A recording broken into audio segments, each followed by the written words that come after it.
오늘을 살아가는 묵상 시간입니다. 오늘 본문 말씀 여호수아서 18장 3절입니다. 여호수아가 이스라엘 자손에게 이르되 너희가 너희 조상의 하나님 여호와께서 너희에게 주신 땅을 점령하러 가기를 어느 때까지 지체하겠느냐. 여호수아는 백성들이 하나님의 약속에 따라 비전을 세우고 실천하게 하는 그 믿음의 고백을 드림을 보게 됩니다. 사실 아직도 이 언약의 분깃으로 받은 땅을 차지하지 못한 지파가 7개나 되었습니다. 여기에서 여호와께서 너희에게 주신 땅이라는 그 뜻의 말은 이스라엘이 가나안 땅을 차지한 것이 그들 자신의 노력에 의해서가 아니라 궁극적으로 하나님의 뜻에 의한 것임을 보여주었던 것입니다. 가나안 땅은 하나님이 이미 선물로 주신 것으로 이스라엘 백성이 오직 믿음으로 그 땅을 취하기만 하면 된다는 것입니다. 그런데 이스라엘 백성들은 그곳에서 지체하고 있었습니다. 여기서 지체라고 쓰여진 그 히브리어의 뜻은 느츠다, 게으름을 피우다라는 의미를 품고 있습니다. 이미 하나님이 주신 땅을 차지하지 못하고 있다는 것이죠. 하지만 그들에게는 다 이유가 있었습니다. 변명거리가 다 있었던 것입니다. 이제 남부 동맹군과 북부 동맹군을 이기고 믿음으로 차지하면 되는데 머뭇거리고 게으름을 피우고 있다면 가나안 족속이 다시 일어나서 이미 점령한 그 가나안 땅을 자신의 것으로 누리지 못하게 되는 것이었죠. 여러분, 우리가 기도하고 말씀을 보면서 큐티하자고 말하면 사람들은 여러 가지로 바쁘고 힘든 일을 이야기하면서 하지 못하는 이유를 말합니다. 시간이 없다고 말합니다. 그런데 정작 자기가 하고 싶은 것을 할 때에는 바쁘다고 하는 경우가 없습니다. 믿음으로 헌신하지 못하면 다시 옛날로 돌아가서 내 안에 있던 그 가나안 족속이 나를 대적하고 나로 하여금 그들의 지배를 받게 할 수밖에 없습니다. 가만히 있으면 저절로 하나님의 약속과 축복이 자기의 것이 되는 것이 아닙니다. 우리가 믿음으로 살지 못하면, 믿음으로 결단하지 못하면 축복으로 약속된 것도 내 것이 되지 않습니다. 그래서 오늘도 우리는 힘써 이겨야 하는 것입니다. 하나님의 약속과 비전을 다시 붙들고 그것을 이루기 위해 최선을 다해야 합니다. 그것이 바로 우리에게 주신 선물이기 때문에 믿음으로 선포하고 나아가는 것입니다.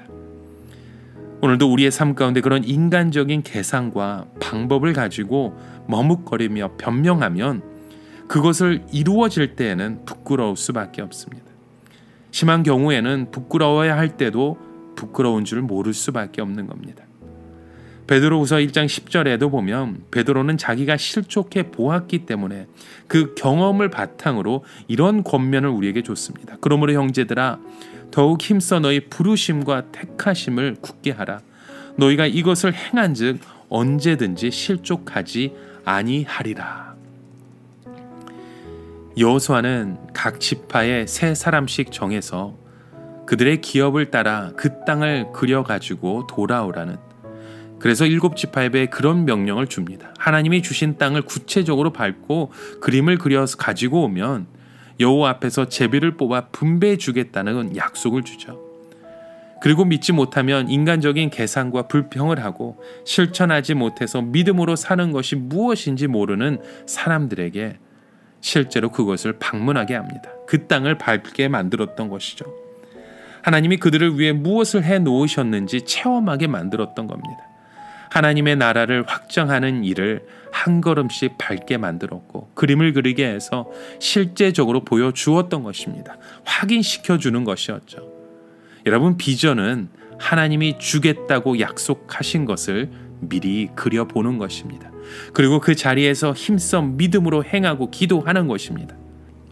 여러분, 오늘 우리의 삶의 터전에서, 지금 우리의 삶의 자리에서 믿음으로 하나님이 허락하신 것을 결단하고 나아가며 더 이상 변명하지 말고 영적 훈련과 헌신에 자신을 드리고 꿈을 꾸시길 바랍니다. 하나님의 뜻에 합당하게 행할 때에 우리의 마음속에 그 소원도 이루어 주시는 줄 믿습니다. 내가 소원을 붙들고 노력한다고 이루어지는 것이 아닙니다. 내 안에 비전이 희미해지고 용기가 빠져나갈 때 우리의 삶의 고백은 처질 수밖에 없습니다. 더 이상 하나님의 풍성한 축복을 누리지 못하는 때가 우리에게도 다가올 수밖에 없습니다. 그래서 마지막 순간까지 우리가 하나님을 믿으며 하나님의 비전을 선포하며 나아갈 때 독수리가 창공을 차고 나가듯이 우리의 삶을 가장 귀하게 사용하시는 줄 믿습니다. 하나님의 이런 약속을 흐리게 하는 그 어떠한 영향력이 있다면 그것을 여러분 끊어내십시오. 차단하시고 하나님과 나의 관계 속에서 다시 한번 예배를 회복하고 하나님의 비전을 믿음으로 실천하며 결단하는 그런 믿음의 고백들을 오늘 우리의 삶을 통해서 이루어내시길 주님의 이름으로 간절히 축원합니다. 오늘을 살아가며 한 가지 묵상의 질문을 드립니다. 여러분, 오늘 우리의 삶 가운데 하나님이 주실 것을 믿고 기도하고 우리에게 주어졌을 때 어떻게 하나님의 나라를 위해서 쓸 것인지 미리 그림을 한번 그려보십시오. 우리의 비전을 다시 세우고 결단하며 나아갈 때 하나님께서 우리에게도 그 소망을 주시고 우리의 삶을 능력대로 그 말씀대로 이끌어 주실 줄 믿습니다. 함께 기도합니다. 하나님 아버지, 오늘도 우리의 삶의 그 고백을 주님 앞에 드립니다. 우리가 헌신함으로 결단함으로 비전을 다시 세우고 주님 앞에 나아가길 원하오니 우리의 꿈대로 하나님의 나라가 우리 가운데 임하게 하여 주시옵소서. 예수 그리스도의 이름으로 기도드립니다. 아멘.